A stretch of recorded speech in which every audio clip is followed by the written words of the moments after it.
Greetings and welcome to Retention Chronicles, the podcast with learnings from expert e-commerce brands and partners. I'm your host, Mariah Parsons. If you're here, you're either on a quest for e-commerce enlightenment or you accidentally clicked the wrong link. Either way, I am thrilled you stumbled into our corner of the internet and I hope you'll stick around. We've got pearls of wisdom for everyone, whether you're running a multi-million-dollar business or simply just starting out on your entrepreneurial journey. Before we unleash the brilliance of today's guest, let's give a shout out to our podcast sponsor, Malomo. Malomo is so much more than just another Shopify app. They're post-purchase wizards, making beautiful and branded order tracking smoother than a jazz solo, so our amazing founders, like our guests, can keep their customers happy and up to date while they track their orders. So hit that subscribe button, like it'll increase your LTV overnight, and go listen to our other episodes at gomalomo.com. That's GOMALOMO.com. Get ready for insights, chuckles, and perhaps a profound realization or two with this newest episode of Retention Chronicles.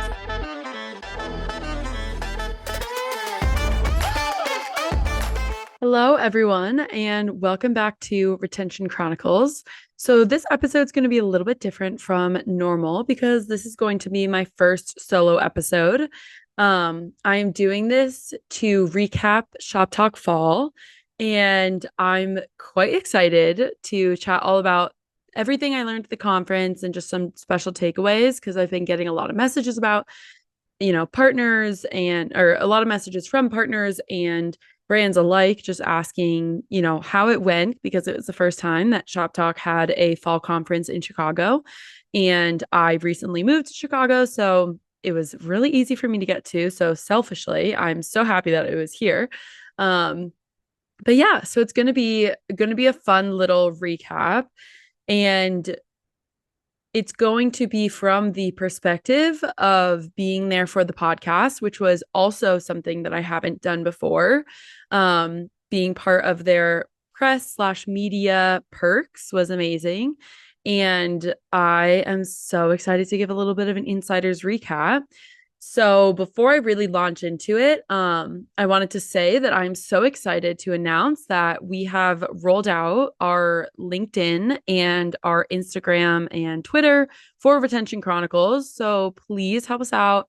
Go follow, subscribe, share, whatever, on each platform.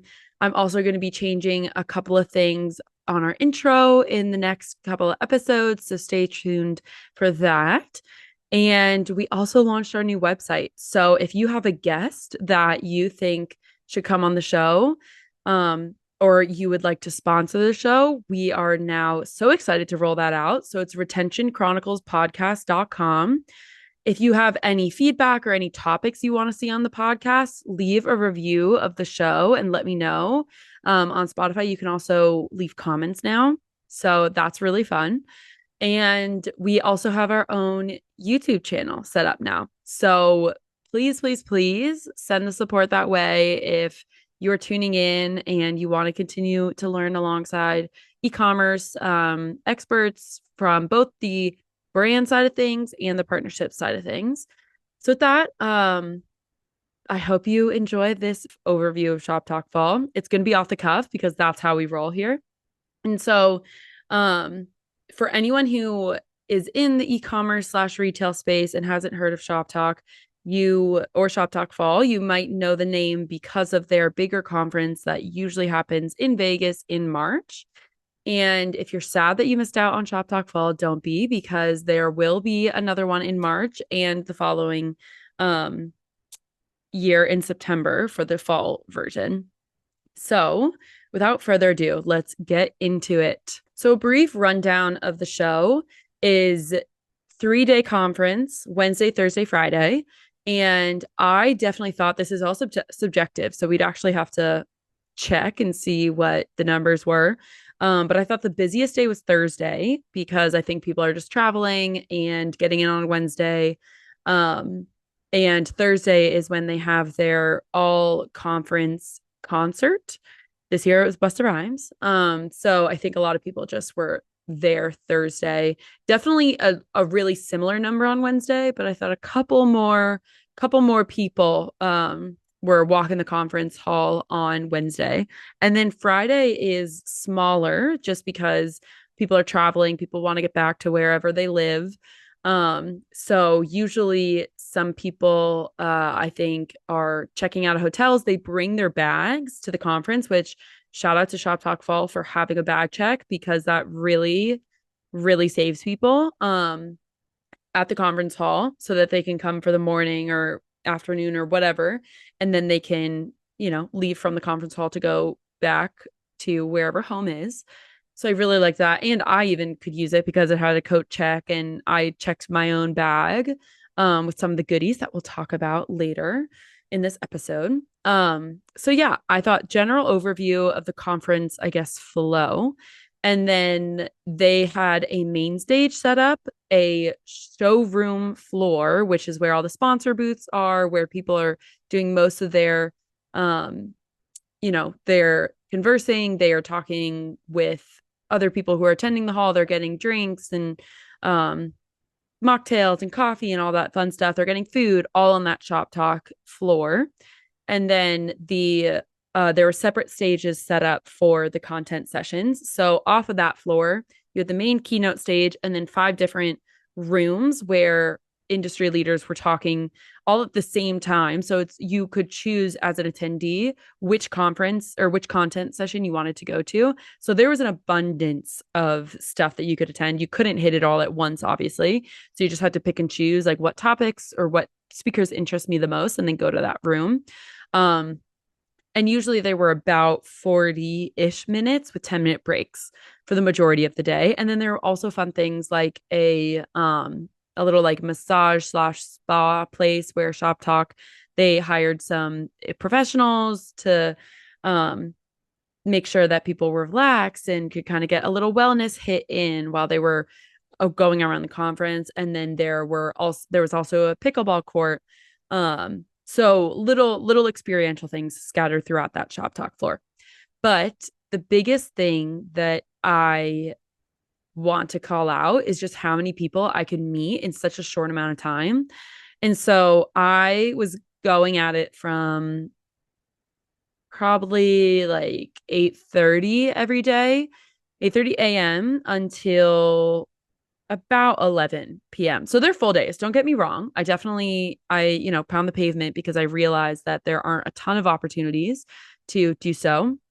And so when they come by, I got to do it, especially in, when I live in Chicago now. And so I counted, or at least tried to count, about like 80 people in the semblance of, 3 days. And that is pretty incredible when you can just walk around, introduce yourself. Most people are so happy to have a conversation and are so happy that they don't have to be the ones that go up to you. It can also be overwhelming just because of the sheer amount of people that are in that room and you're, standing there, especially if you're attending by yourself, which I was. But I find it helps to just take a deep breath and really just go up to someone with the best of intentions of making conversation and just getting to know what they do and asking them, what brings you to this conference? Why are you interested in this space or this industry? Or, what are you most excited about? All those things. So I really applaud Shop Talk for bringing in the caliber of people into the same room because there were just so many interesting conversations with so many cool people that I'm just always, I'm an extrovert through and through. And so talking to other people in the space is definitely how I refill my cup. And I'll shout out some of those conversations that really just have me thinking still. And so with that, I wanted to address some of the content sessions that I attended. And so I will start with kind of my synopsis of things that I'm still thinking about because there were so many sessions with stacked leaders talking about the same subject. So, hearing from either founders or C-suite or leading professionals at companies like ThredUp, Farm Rio, Crunchyroll, Studs, Winky Lux, Kendra Scott, Hard Candy, Malvin Golf, David Yurman, Pandora, Tony's, Bear Bradley, Skims, Zoomies. The list goes on and on. There's so many more. And so I want to talk about. And I talked about this on LinkedIn as well, if you prefer to kind of go through and get a written summary of the things that I'm still thinking about. But I saw just a theme of activities drawing conference goers and customers alike. They just draw them in. People want to be engaged, especially post pandemic. They want to be in person. And so at ShopTalk, the conference, I saw this with the core pickleball court that they had set up. There was a ton of activity. People were playing all day. They were meeting new people.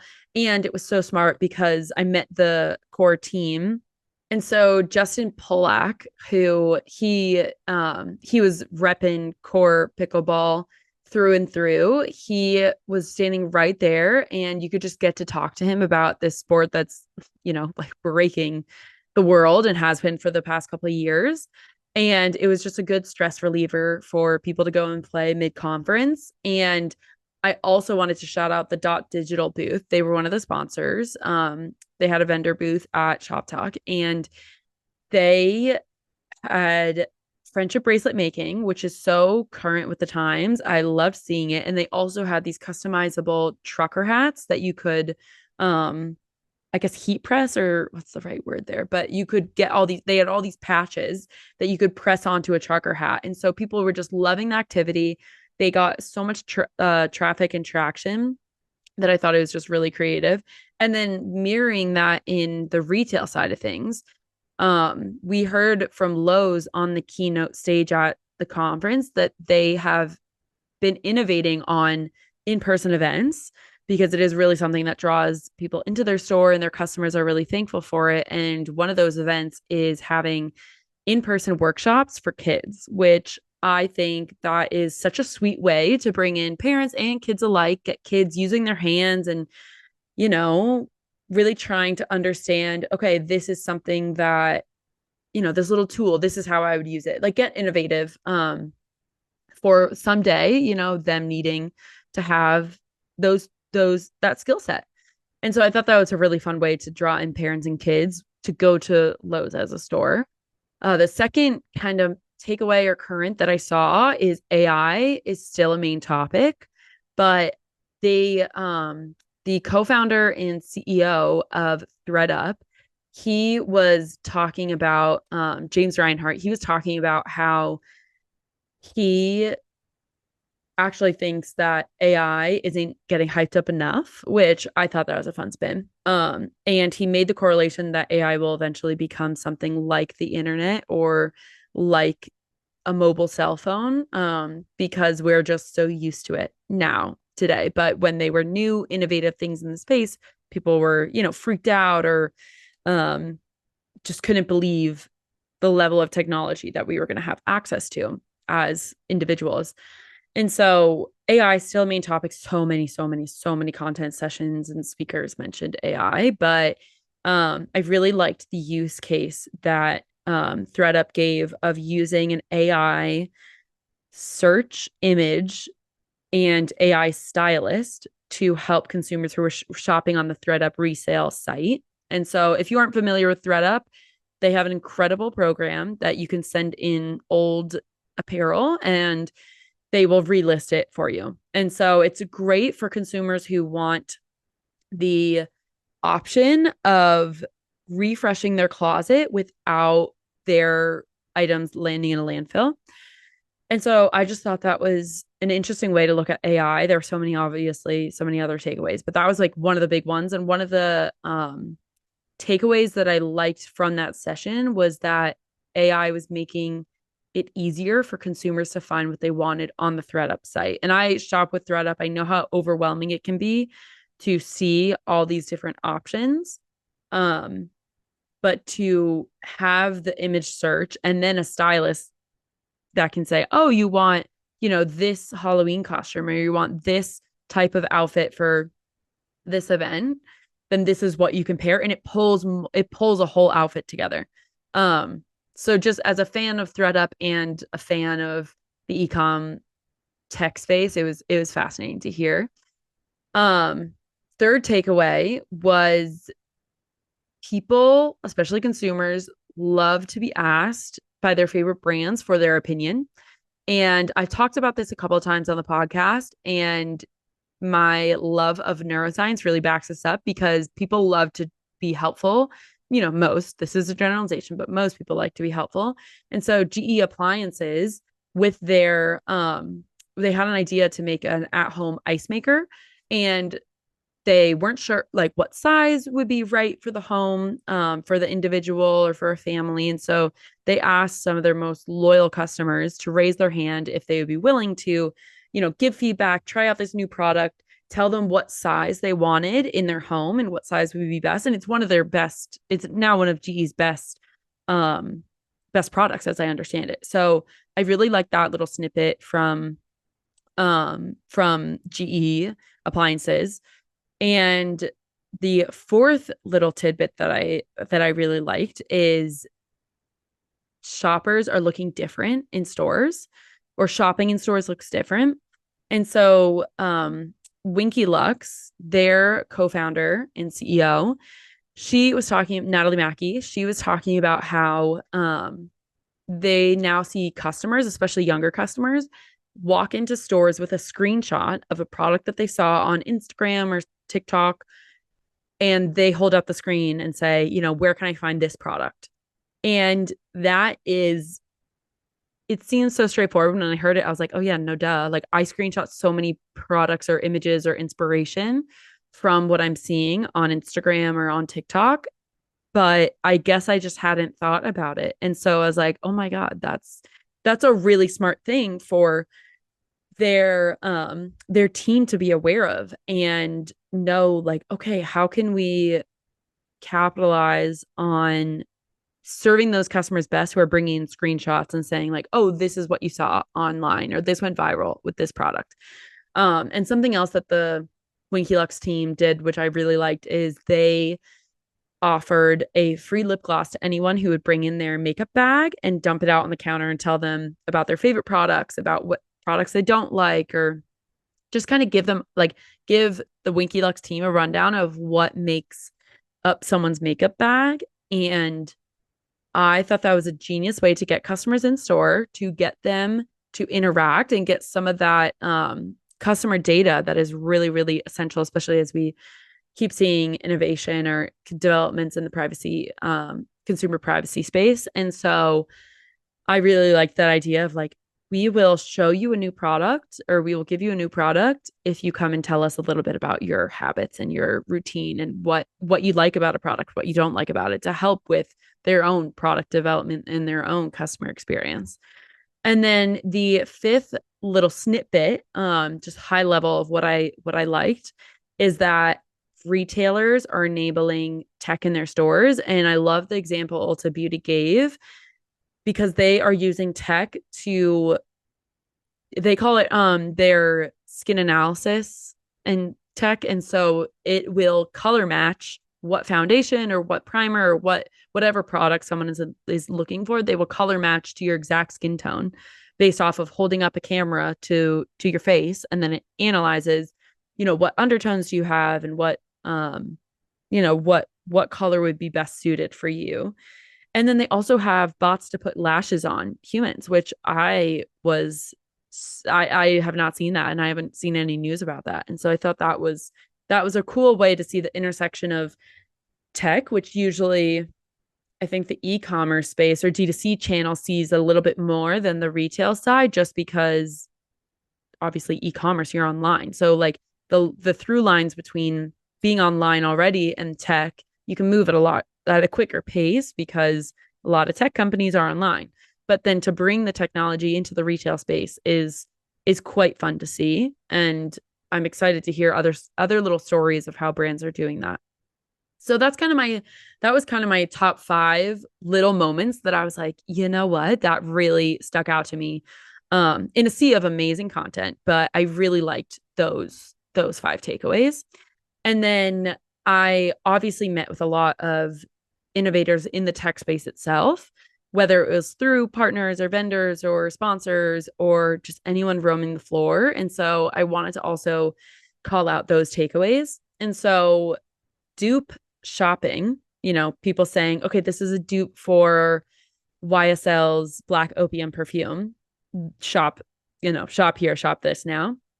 This is huge in the influencer space, huge on any social media platform of people wanting something that is a similar product to what has been known and loved, but maybe can't afford it, or maybe wants something that is, not branded, or any whatever reason somebody would be shopping for a dupe. It is a huge, huge category. Like Amazon really, really runs dupe.com too. There's huge markets for this. And one of the conversations I had with Megan Newfer, who she is developing Dupe Score. She is making a tech that can actually tell a consumer, based on the quality of the product, the ingredient of the product, how similar a dupe is. So she can look at, product A and product B and say, okay, product A is the higher, price or the luxury item, and product B is the dupe. How similar in terms of all these rankings are they? What similar ingredients, smell, usage, longevity, all of that. How similar are they? And then tell the consumer, okay, this product has a 93% score, which means it's pretty close to the original item that you want. And I thought that was just so smart. So if that is something that you're curious about, head over to her Instagram, Dupe Score, and you can see kind of how they're evaluating different products in the consumer space. It's really, really cool.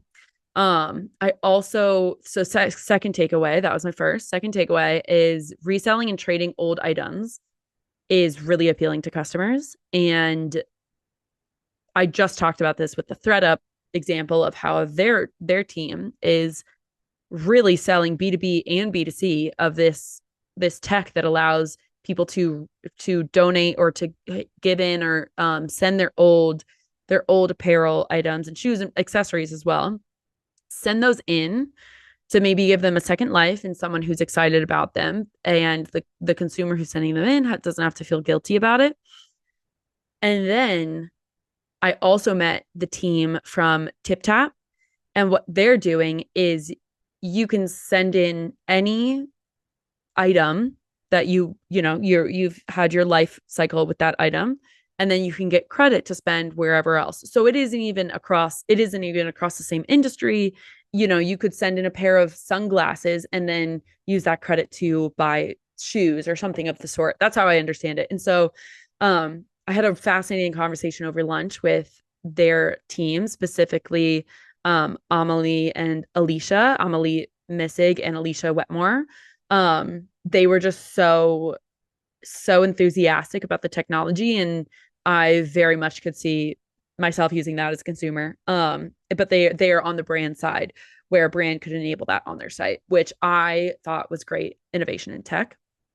Third point, and final point about just markets that I see, I guess, trending or coming up, is live selling. And this was actually from one of the speakers. So the last 2 points that I've made about tech innovation have been just one-off conversations. So not from speakers in the conferences, but this was from Stephen Tristan Young at Poshmark. And he was talking about how in Asia right now, live selling is a huge, huge industry. And if you're a Poshmark shopper, you will have seen the live selling option of people will, almost like an Instagram live, will go on the air and show off what they're selling currently. And he said that is a huge market in Asia, and that it will probably move into the US soon. So I just thought that was interesting, because I'm not familiar with the live selling market, and I thought it would be a good heads up for our listeners here. And then our fourth and final quick little takeaway from the tech side of things is that brands will need to stay up to date and really, really, really cued into what the Federal Trade Commission is doing. And this conversation was inspired from Kay at Sway Tech.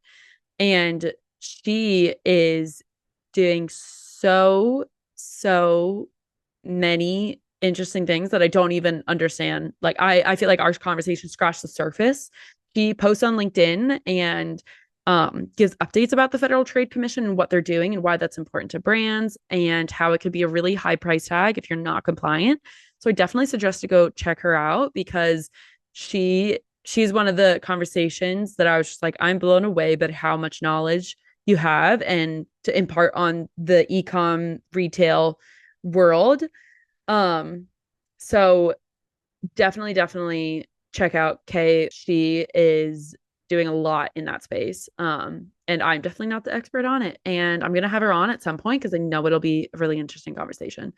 But definitely just really something from the compliance side that brands should be aware of. So that was more the tactical side of the thing, side of the podcast, side of the Shop Talk recap. But I also want to go into the fun elements because that is what I feel like embodies e-commerce and retail. And so these are also going to be little quick hits. I'm more than happy if anyone wants more follow-up or more details about anything that I'm talking about. Please hit me up. I just know that I appreciate little quick hits on things like a podcast. So this is more about the fun elements of the podcast or just things that I really appreciated that weren't, like tactical industry observations. So I mentioned at the top of the episode that I went into ShopTalk being part of their being part of the press. And so they had a press lounge, which was so fun to be to have access to. And it made me feel like I was straight out of Nobody Wants This, the new Netflix series, all about a podcaster who falls in love with the rabbi. It's with Kristen Bell and Adam Brody. I will not shut up about it because I loved it so much. I've already watched it twice. So thank you to ShopTalk for enabling me to feel like I was living that dream. But I really just appreciated the detail and I could have recorded live in one of their rooms, but chose not to because I wanted to continue to meet people while they were all in town and I knew I could record this after the fact. But I really appreciated that. Also, a fun little touch is they had mocktails in the afternoon, which just gave a little bit of an extra, I guess, like pep in my step to just be going to afternoon meetings and carrying around this fun little plastic champagne flute glass with a fizzy little drink in it. So I thought that was fun.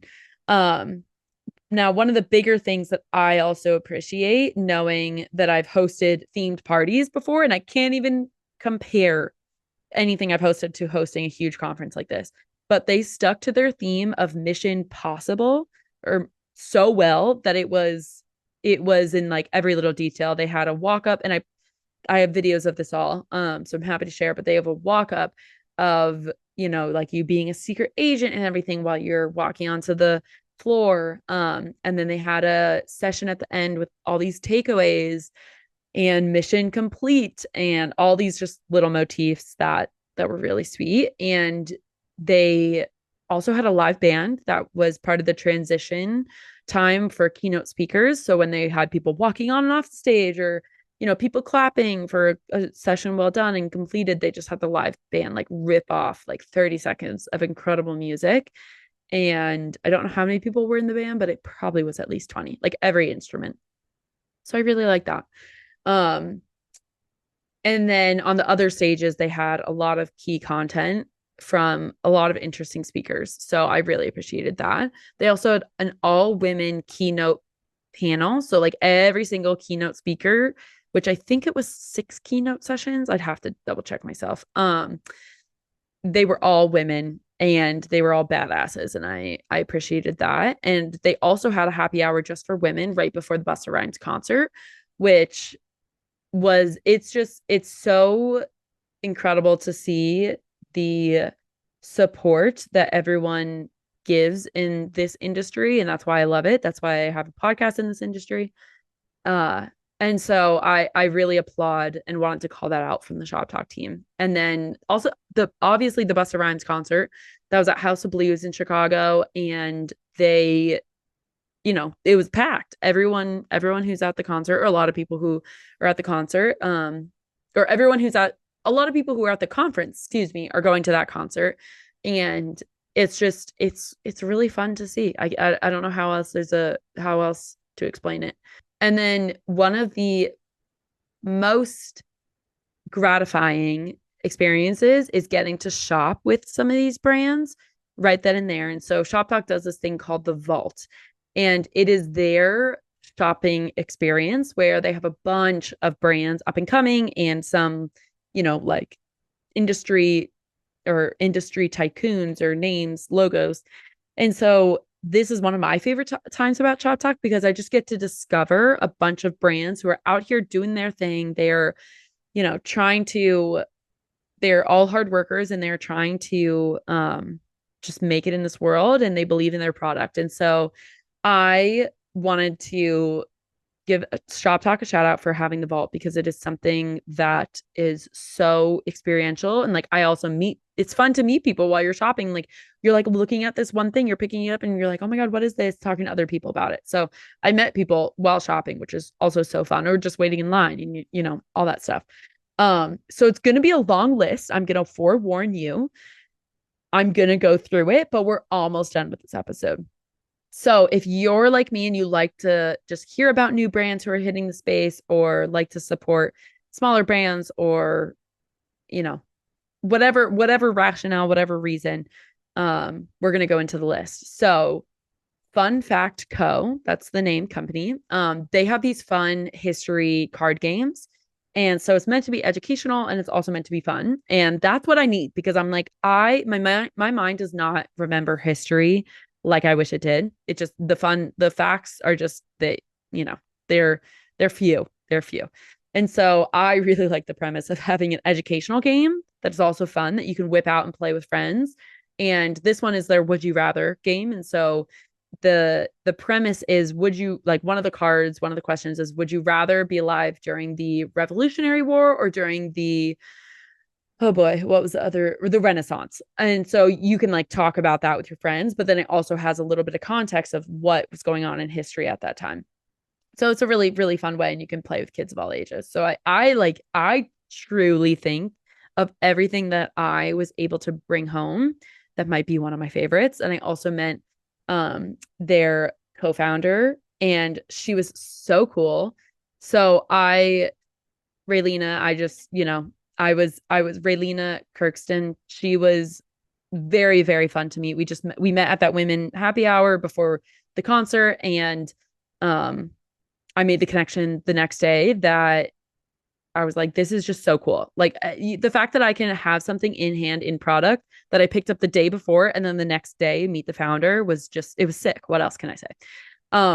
But continuing on with the list, Royce Chocolates. I got both little taste testers of their white and milk chocolate, and I'm a chocolate girl through and through. So I was so excited about that.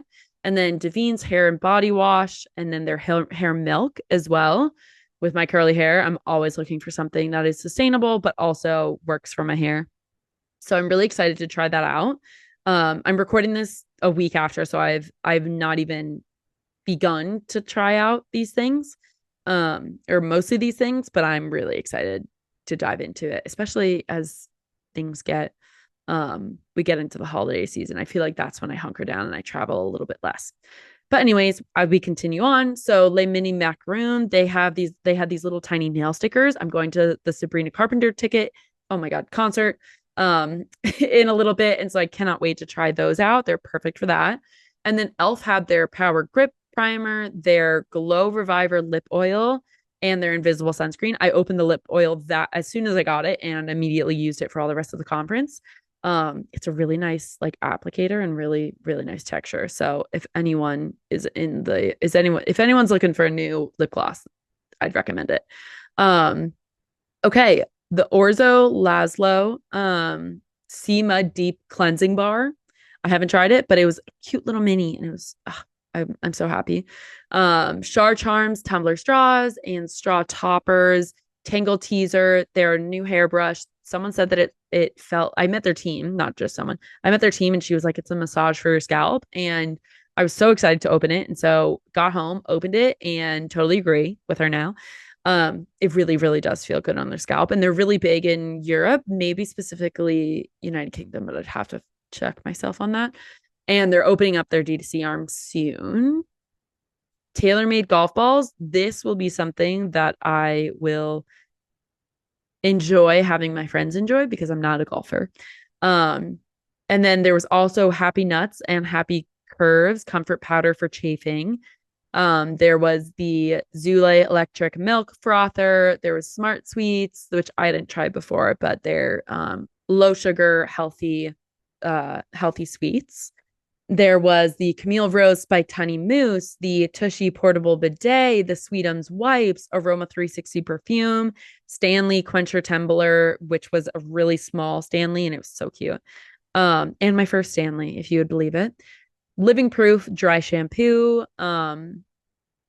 the Bakehouse Almond Biscotti, Squishmallows, which were a crowd hit, Incrediwear Active Socks, Zenny blue light glasses, and Rebuy had these. Rebuy is a tech partner or a tech platform, and they had these tarot cards, which were so fun. So they, and I got these during their happy hour. So I guess it's not technically from their vault, but it was just so fun that I had to give a shout out for. And they are all these tarot cards. So I'm holding one up to the screen if you're watching this with video. And it was just a really creative way to talk all things ecom. And I appreciate them going for the bit and being with the times. Okay, that is all of the products that I can't wait to gift to people, that I can't wait to use myself, donate, all of that fun stuff. And they're like little takeaways for the most part, little giveaways. And the last little session that I wanted to hit on was just quite literally little conference hits. So other things that I wanted to call out. ShopTalk, they had a large selection of food. I was pretty impressed with that, and it changed every day. The stations, they had a couple of stations with different options. Most of them like were tweaked daily or whatnot for lunch, and I appreciated that. I did think that there could have been a couple more tables because it was kind of tough to find a spot to sit during peak lunch hour, but everyone figured it out. And also wanted to give a quick thought on conference swag from the vendor side specifically. I think it is always fun to see how people get creative. There were a lot of stuffies, like a lot of stuffed animals this year from vendors who had booths, and I'm so curious as to why, like because Squishmallows are so big right now, if people were going the stuffies route or if it was just coincidence. But good conference swag to me always is something that's practical that you wouldn't buy yourself, practical or fun that you wouldn't buy yourself.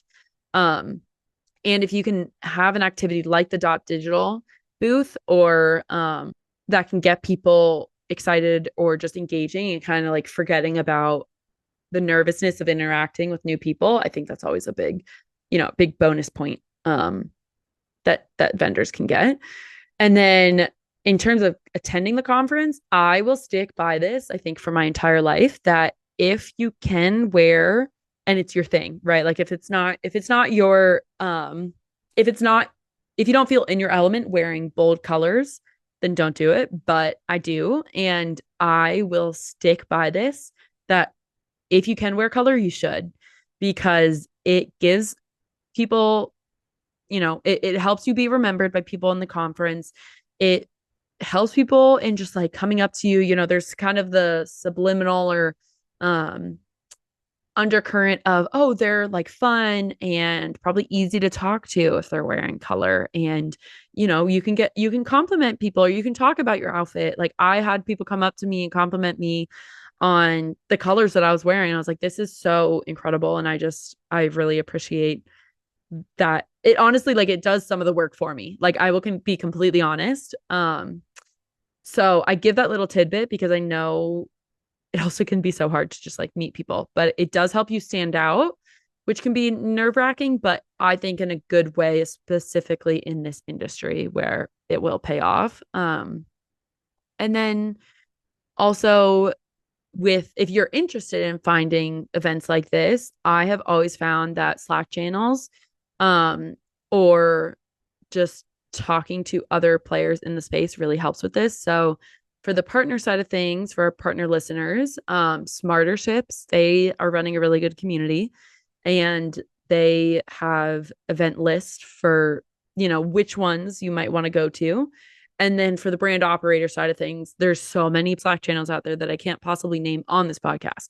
But if you just search, founder only or brand operator only Slack groups, you will find them. Limited supply. They have one as well, like a great one as well. And so you can find similar, I guess, industry intel spots that will tell you all about which conferences to go to. And I hope you also consider this podcast as one that'll tell you that, especially after doing this recap episode. We'll see what people, want to hear about. But I was getting a lot of questions about what I saw at ShopTalk. So I was like, we're doing a podcast episode on it, and we'll see what the first one does. But also wanted to shout out the ShopTalk team, because they also invited me to go to the Chicago Institute of Art for the first time. And that was incredible. And I loved it. So anyways, long-winded way of saying, one, this definitely, I can talk to myself way longer than I would like to admit with this podcast episode. So that is shocking to me, and I'm happy and also unsure about how I feel about that. But I hope you found this valuable. And again, please let me know if you have any questions. Put it in the reviews of this show, or message me on LinkedIn, any of that stuff. Because I'm always looking to hear your feedback. And when I do, it's so fun. So thank you. And next podcast episode will be our normal way of the show with having a guest, and it'll be a great one. So thank you. Bye, everyone.